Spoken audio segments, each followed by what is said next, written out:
মোৰ পৰিয়ালত চুবুৰীত বা সমাজত যাতে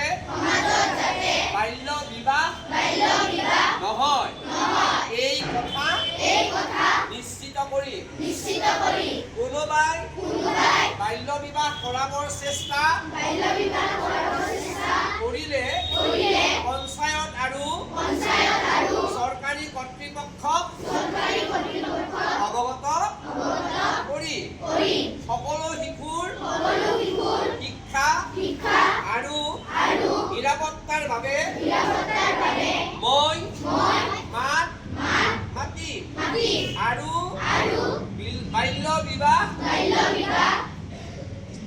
মুক্ত ভাৰত গঢ়ি তোলা সমৰ্থন আগবঢ়াম।